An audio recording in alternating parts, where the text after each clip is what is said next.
ত্রয়োদশ জাতীয় সংসদ নির্বাচনে মনোনয়নপত্র বাতিলের বিরুদ্ধে আপিলের শুনানি তৃতীয় দিনের মতো চলছে। এ নিয়ে জানতে ওবায়দুল রশিদের কাছে যাচ্ছি, তিনি নির্বাচন কমিশনে আছেন। ওবায়দুল, নির্বাচন কমিশনে আপিল শুনানির তৃতীয় দিনের চলমান কার্যক্রম নিয়ে আমাদের বিস্তারিত জানাবেন।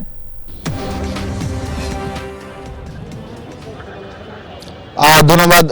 সকাল 10টায় নির্বাচন ভবনের যে অডিটোরিয়াম রয়েছে সেখানে এই আপিল শুনানি শুরু হয়েছে এবং আপিল শুনানি শুরুর পর থেকেই যাদের যে সিরিয়াল রয়েছে সে অনুযায়ী ভিতরে ডাক পাচ্ছেন এবং তাদের আপিলের বিষয়ে শুনানি হচ্ছে এবং শুনানি শেষে প্রার্থীরা কেউ তারা নির্বাচনে প্রতিদ্বন্দ্বিতা করতে পারবেন, অর্থাৎ মনোনয়নপত্র বৈধ হয়েছে। আবার কারো মনোনয়নপত্র যে বাতিলের যে সিদ্ধান্ত রিটার্নিং কর্মকর্তারা দিয়েছেন সেটিও বহাল রয়েছে।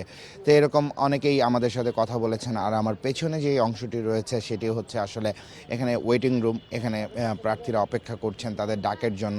তো আজকে তৃতীয় দিনের মতো চলছে এই আপিল শুনানি এবং এই আপিল শুনানিতে আজকে 141 থেকে 210 নম্বর যে সিরিয়াল রয়েছে আপিল শুনানির সেটির নিষ্পত্তি হবে এবং অনেক প্রার্থী যারা এখানে আপিল শুনানিতে তাদের পক্ষে রায় যায়নি তারা আসলে আদালতে যাওয়ারও কথা বলেছেন।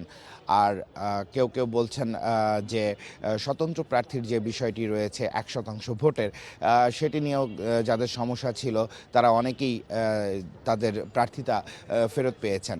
তো বিকেল 5টা পর্যন্ত চলবে এটি এবং এরপরে আগামীকাল এভাবে 18ই জানুয়ারি পর্যন্ত এ কার্যক্রম অব্যাহত থাকবে।